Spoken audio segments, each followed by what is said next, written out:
Good afternoon. This is David Reed with the Grind Mindset. I'm here with my good friend Dave Prentice.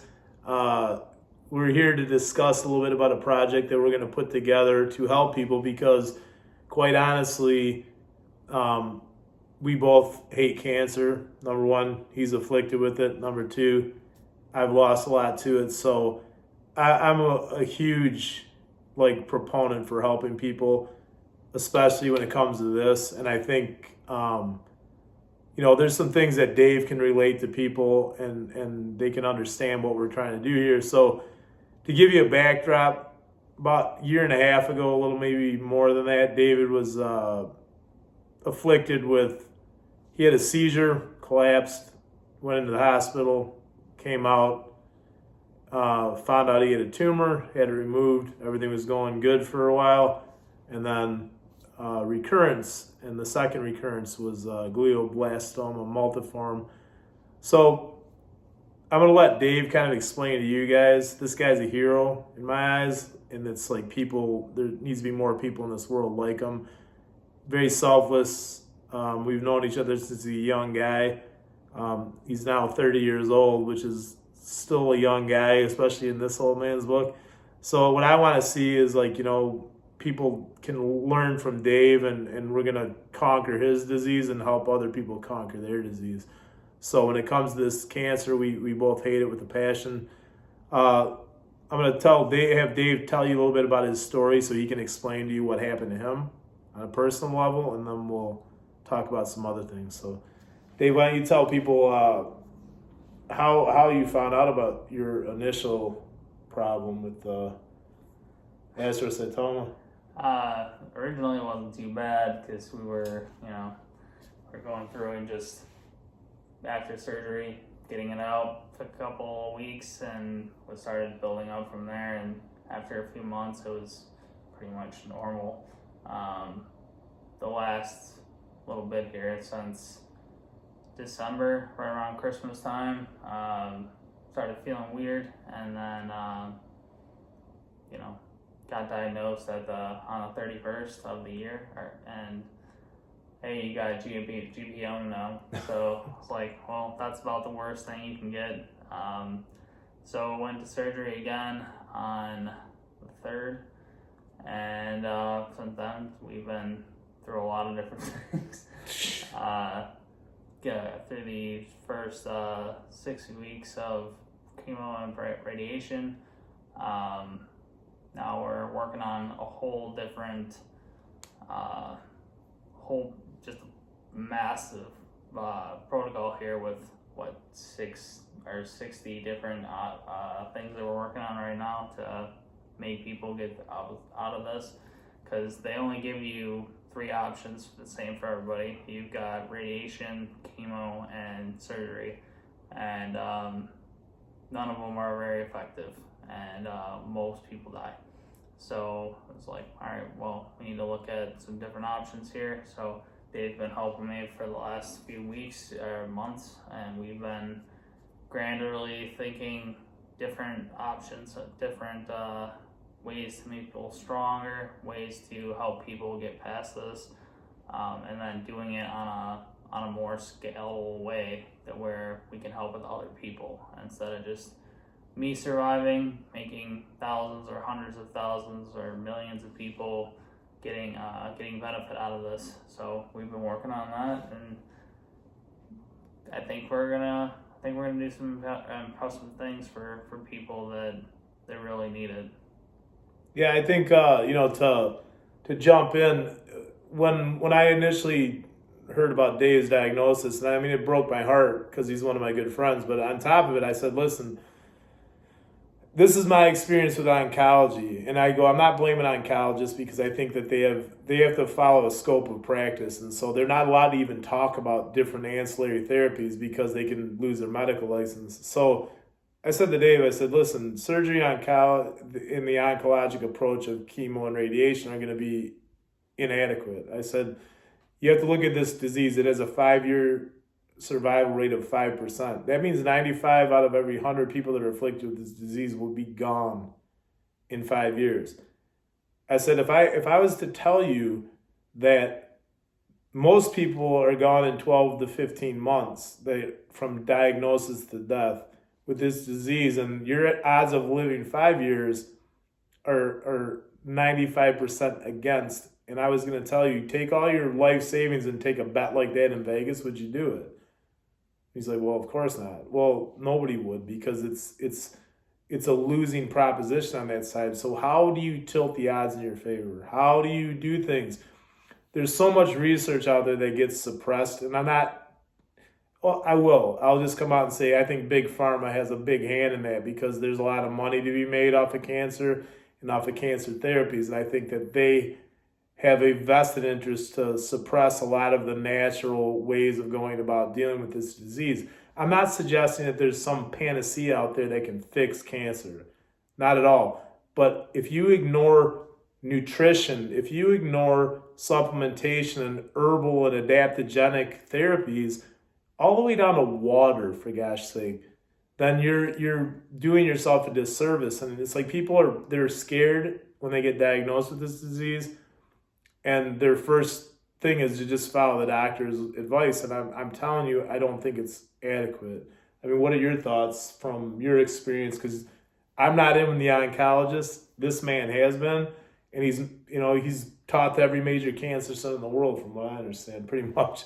So he isn't messing around when he talks about his experience. So, I mean, it's just like we were talking about. Most people, they have three options, and most people don't do anything outside of that. And that's not just for the type my type of situation. It's most people that are having deal with cancer at all. Like my mom had it in her lungs, and same situation. They gave her the same options. There was no mention of anything else for you to do.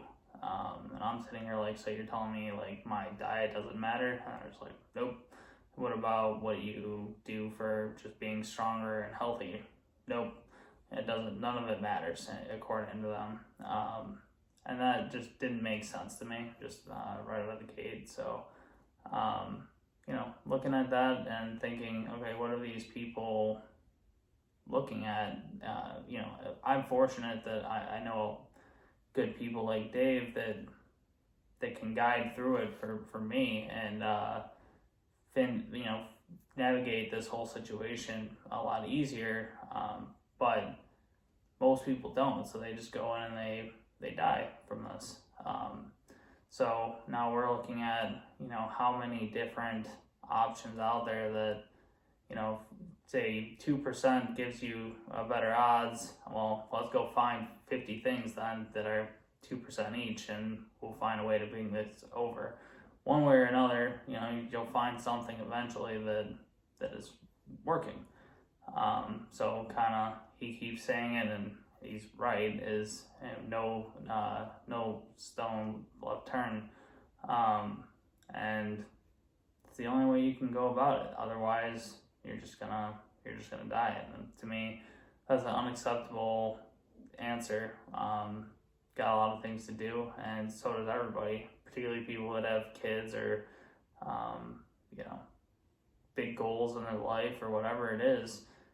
Just deciding to not go forward, being just say, hey, I only have a year, and just saying, all right, I'm done. Like, to me, I just don't understand that thought process. So we're trying to show people that it can be done, and B, once you have got their ability to think it, now get into the actual the details. Like, this is the actual treatments and different supplements and all those things, and that's why we're working with Dave on this, to make people see how they can do it, and I believe they can. Like what Dave just said, I mean, I've read and read and read and read. I mean, I've read every study, everything that you can possibly wrap your brain around, books. All I do is tirelessly listen to audiobooks written by people that have a completely different viewpoint about the path of treatment. And again, I'm not going to attack oncologists. These are some good people that are working hard to try and save lives, but their hands are tied. They're not allowed to say a whole lot. I, on the other hand, I'm a dietitian. I do have a scope of practice to follow, but I can speak a lot more to that on. And I think from a, let's just get down to basic stuff. Number one, ignoring nutrition is absolutely foolhardy, because if you know anything about cancer, PET scans, which is how they test for cancer, a glucose uptake. Any hypermetabolic tissue is taking up glucose with a tracer that's given a radioactive tracer. So any cells that are hypermetabolic are cancerous cells that show up in these scans. So the bottom line is, cut off glucose first. Like, make it uncomfortable for the cancer to do its thing, because they are hypermetabolic. They're voracious, the amount of energy they need to function. They can't do glycolysis, which is like what our normal cells use mitochondria. They shut the mitochondria off, because if the mitochondria were able to function, the mitochondria will send signals to the body to destroy the cell. So the cancer cells, they go into their own metabolism, and they're really good at doing it with glucose. Can they do it with other things? Sure. Glutamate, they can break down proteins. They can do it with also with lipids. So, but it's a different process by giving it that. So my whole thing is this. The whole pyramid, the first thing everybody talks about is what I consider the tip of the pyramid. The base of the pyramid is your spirituality and your faith. You got to have faith in something. I don't care if you are Christian or whatever your belief system is, but you have to have faith in something greater than yourself. Above that is your food and water. They're both bastardized. This country has destroyed any semblance of what food looks like, should be, and the water is poisoned. Above that, you need exercise. But human bodies aren't sedentary. They're not meant to be sedentary. We become a sedentary society. So that's the next part. Above that is your supplements. So what I mean by that is to fill in the gaps of your crappy food supply and your bad water supply by using certain things that can elicit responses at a cellular level within your body. Then above that is your surgery, your chemo, and your radiation. Not vice versa, not tipped on its tip. So to me, that's what we're trying to do here. And Dave and I are trying to put together a non-profit. We're putting the pieces together as we speak. I'm going to let Dave speak a little bit more on that. There's some pretty impressive people that want to be around that project, because I think people are looking for answers. So, Dave, what's your thoughts? Not a whole lot of them right now, because we're trying to get this put together properly and not half-assed. So we're working with some people that are way smarter than me, and we think we can put a hell of a team here to help more people. And a lot of these things are being very effective for a lot of different situations, with a lot of different long-time survivals for people, and people that are dealing with really tough situations that they've overcome them. And now we see a lot of people that have lived through this 20 years now, and that technically is not possible according to the oncology community. So we were like, okay, how do people meet getting that result if it's quote unquote impossible? And that bugged me, just bothered me a lot, because you can't tell me it's not possible if someone did it, which they keep doing, even places that I've seen personally. Found a couple people that are willing to say, okay, no, this is doable. It's not very common, but it's doable. And so we're trying to find what are the ways that make it more probable. And it starts, like Dave said, from the things at the base of the pyramid.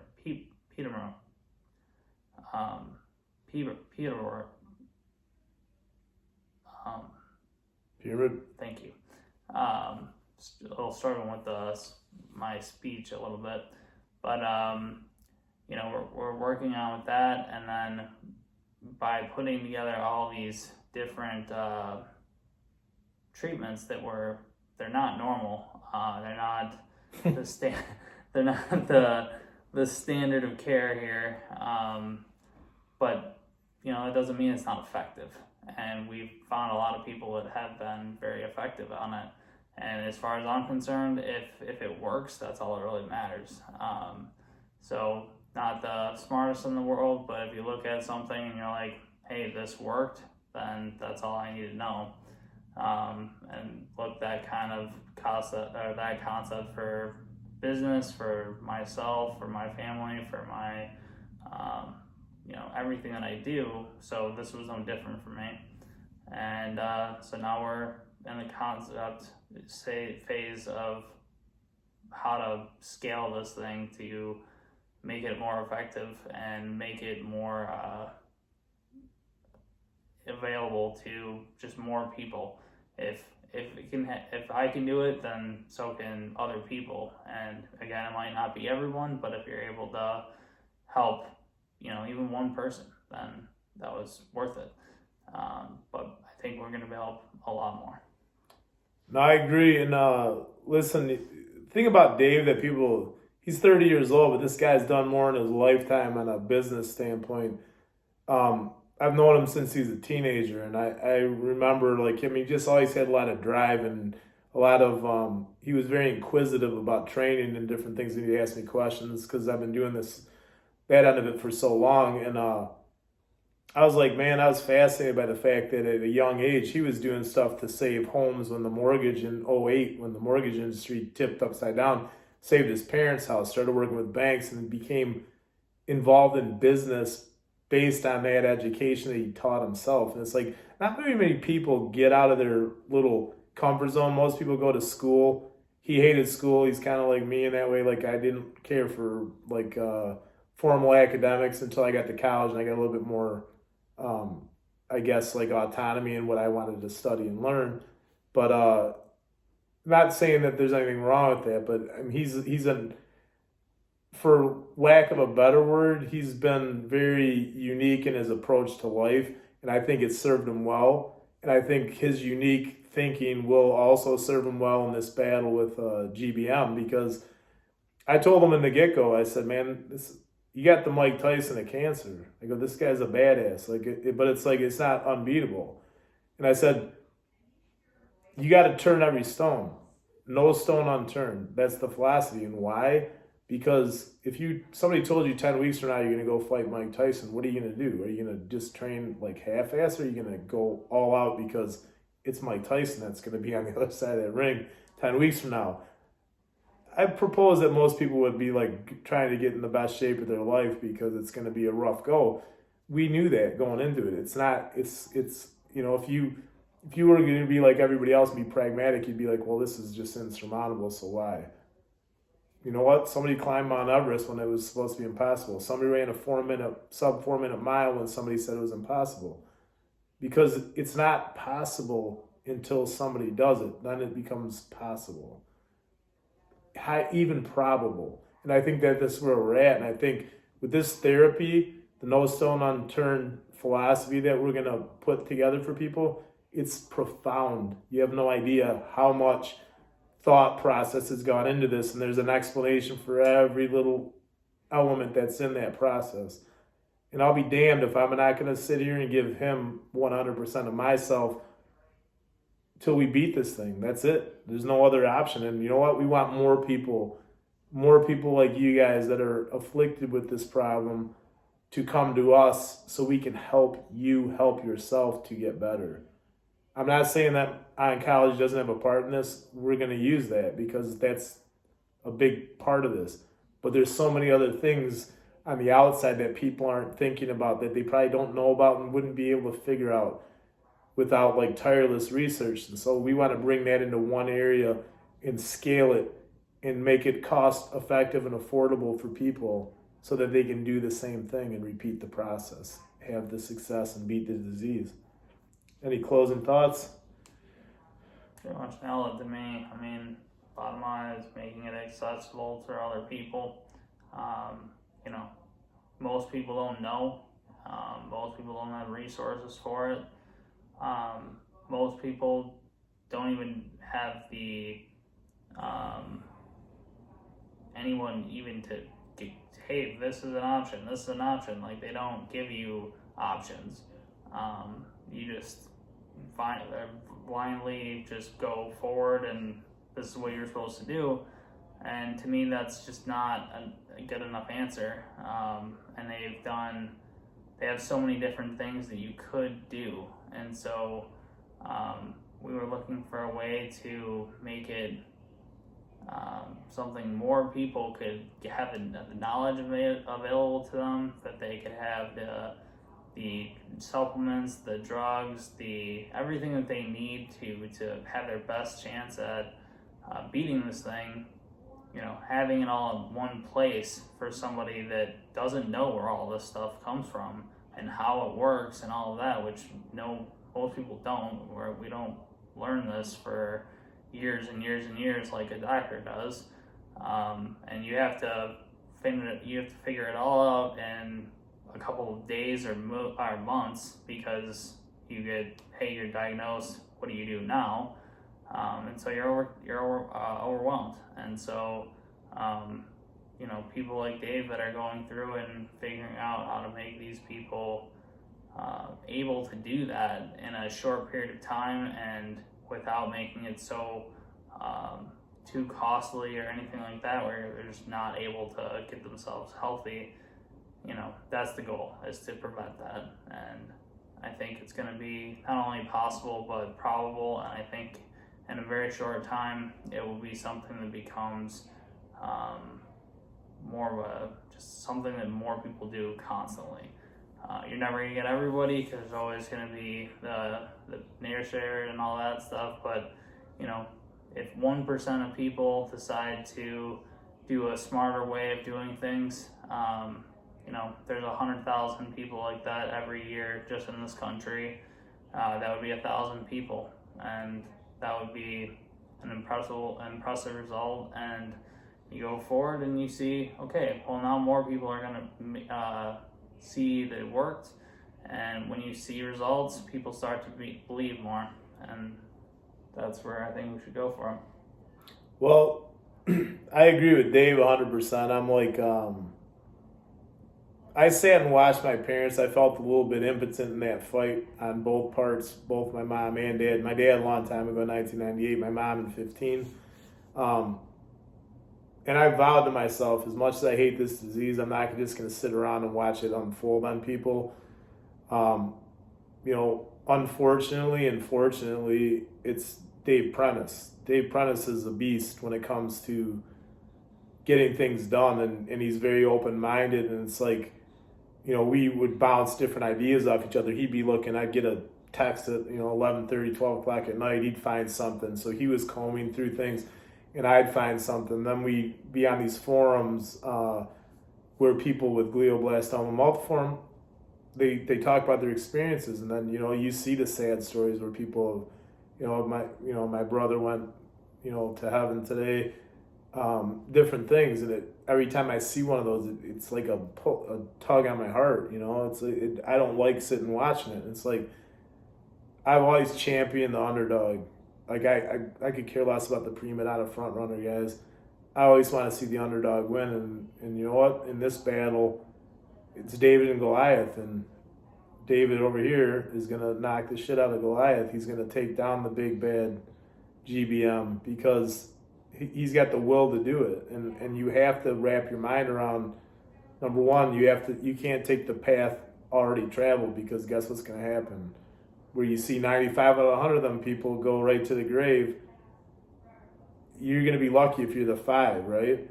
But why not go in a different direction where maybe it's, you don't know, down this path might be 50-50, but you don't know until you try it, and it's like, you can't do it by, you don't have the time to try each little element in and of itself. So it's kind of a shotgun blast against the wall, because you're going to take down as much as you can with this. You may not know which component is working, but as long as it works, then who cares? But, people would be like, well, that's dangerous. I said, what's more dangerous than dying from GBM? That's the stupidest thing I've ever heard. You know what I'm saying? It's like, at the end of the road is death. But if you take this, you might die, but you could live. And it's like, did you just hear yourself say what you said? That's ignorant. It's like, you know what? Why go that way? I'm going to go this way. I'm going to go against the grain because I think that there's more to be learned about this disease, all of it.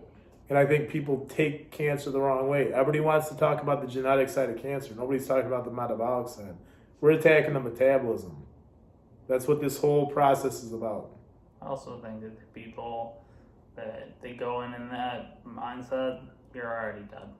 Like the way I see it, if you go in and you're like, all right, I'm basically screwed. I mean, it doesn't even really matter at that point. You're just not gonna make it. Whereas if you go in and say, okay, it's possible, and we can do this, your odds immediately go to the roof because now there's a reason that you can do something, and you start doing the things that you need to do to make it happen, instead of just going through the motions.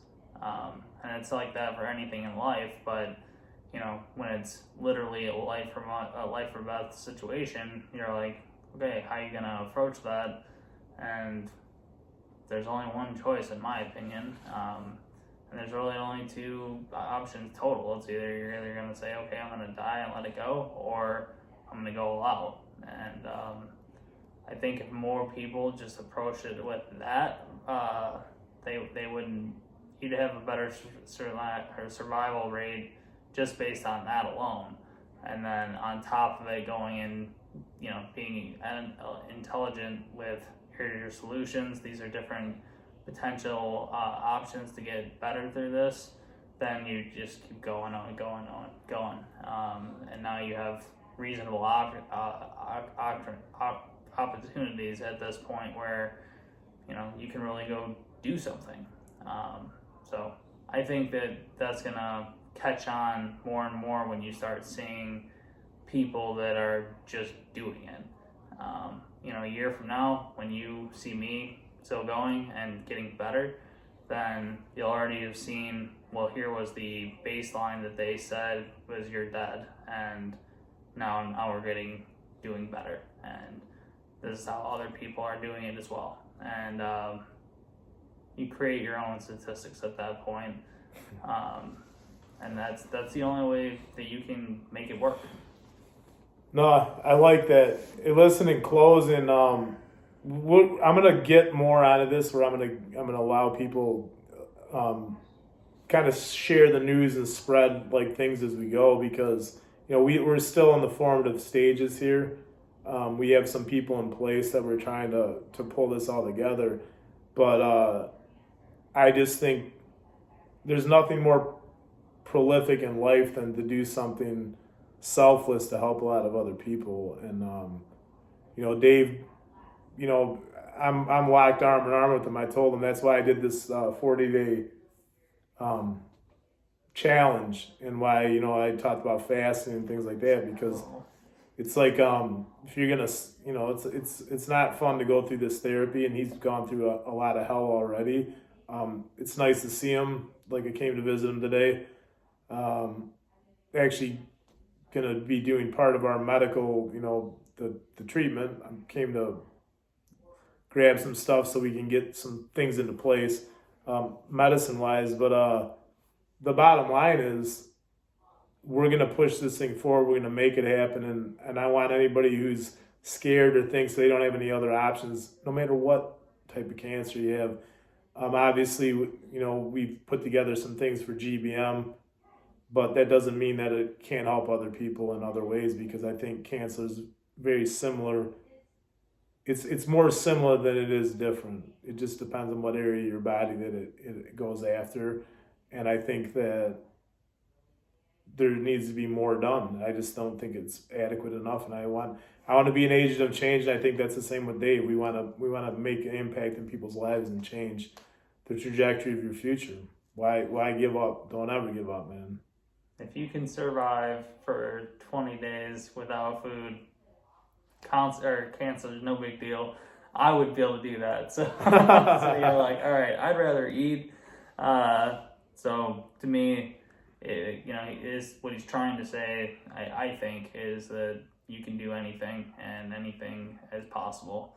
And he did it. He went and said, I'm just not going to eat for 40 days, which to me is just, I don't have that kind of willpower. And he says the same thing and to me in reverse, but for a different situation. But the concept is the same, and it's the same for anyone that's doing the same type of thing, from whether it's your health or your business or your family, whatever. It's all about being your best. So I'm loving seeing this happen.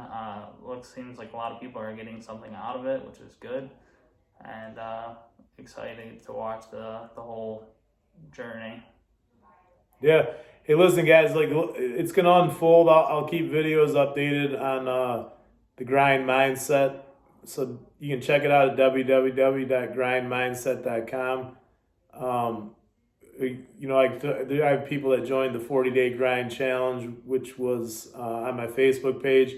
It's a private thing, but I put it out there so that people can find within themselves, hey, I can do something. Like, I think a lot of people give up on the idea that they're capable of doing anything because maybe they haven't had success. Well, you know what a positive attitude comes from, or being confident. Confidence comes from winning, and winning comes from doing something repeatedly over time where you come out on top. If you're losing all the time, it's hard to be confident because everything you do comes out poorly. But you can build momentum in your life in a lot of ways: business, personal life, disease states, all through keeping a positive mindset. And that's what this is all about. This whole journey is about self-evolution and actualization over time. So that's why I did the grind mindset. And I want people to understand, man, you don't have to take your lot in life. You can change it. He's going to change his lot in life, I promise you. Thank you.